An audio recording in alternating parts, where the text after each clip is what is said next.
hoor je niet. Wacht, ik zet even de muziek uit. Ik zei, de video van gisteren is echt gruwelijk. Hé, ik versta je niet. Zet even die stofzuiger uit. Ik zei, de video van gisteren is echt gruwelijk.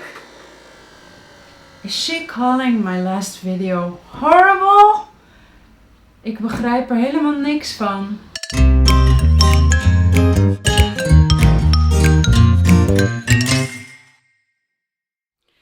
Hi, today's 6 difficult verbs for you. The first 4 are about hearing and understanding.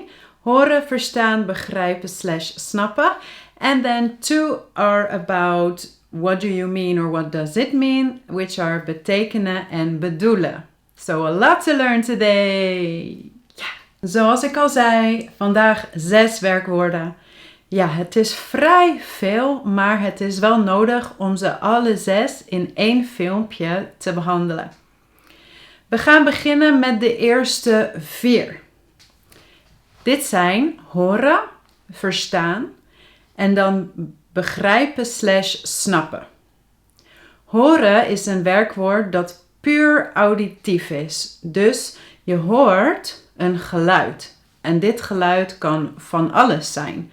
Het kan muziek zijn, het kan lawaai zijn of het kan iemands stem zijn. Dus als je zegt, ik kan je niet horen, betekent dat alleen dat je die persoons stem niet kan horen. Bijvoorbeeld omdat hij te ver weg is of er veel lawaai is. Zoals in het voorbeeld met Amber. De muziek stond aan, haar stofzuiger stond aan, dus ik kon haar stem gewoon niet horen door al het geluid. Dan hebben we in het Nederlands het werkwoord verstaan. Verstaan gaat over woorden die je niet auditief echt kunt horen. Je kunt wel iemands stem horen, maar je kan niet de woorden identificeren.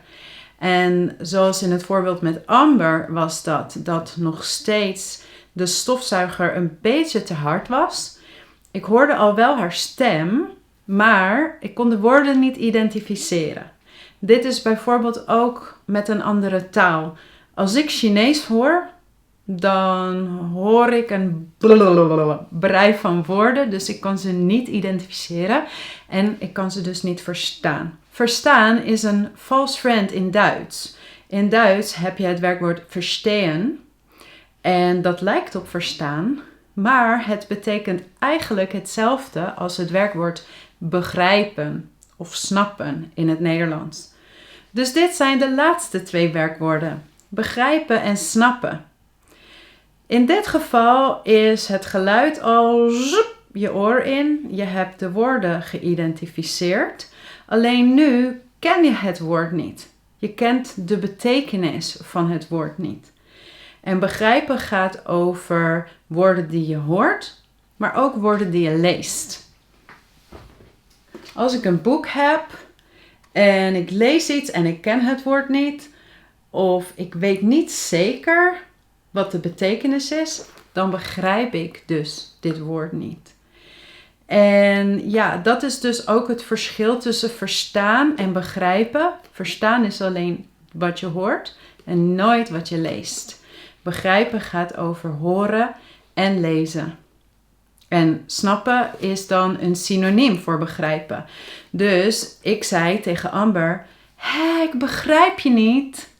Ik had ook kunnen zeggen, ik snap je niet, Amber. Waarom begreep ik Amber nou niet? Ik begreep de betekenis van het woord in de context eigenlijk niet. En dus betekenis is de noun van het werkwoord betekenen. Dus de betekenis is the meaning en het werkwoord betekenen is what does something mean? What does a word mean? Dus het gaat eigenlijk alleen over woorden of over een tekst, bijvoorbeeld over een gedicht. Wat is de diepere betekenis van dit gedicht? Wat betekent het? En gruwelijk betekent letterlijk in het Engels horrible or horrifying. Daarom dacht ik, je noemt mijn laatste video horrible. En eigenlijk wist ik dus ook niet wat zij nou bedoelde. Dus, what did she mean by it? Dus dat is bedoelen. What do you mean? What did she mean? En eigenlijk bedoelde zij niet, jouw video was horrible, maar very amazing, very cool. Dus eigenlijk heel positief in plaats van negatief. En daarna begreep ik het eindelijk en ben ik blij dat ze dat over mijn video zei. Dankjewel Amber en dankjewel studenten. Tot de volgende keer.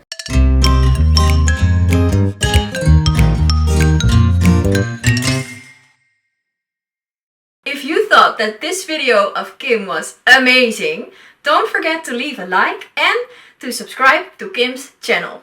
Amber, dat begrijpen mijn studenten niet.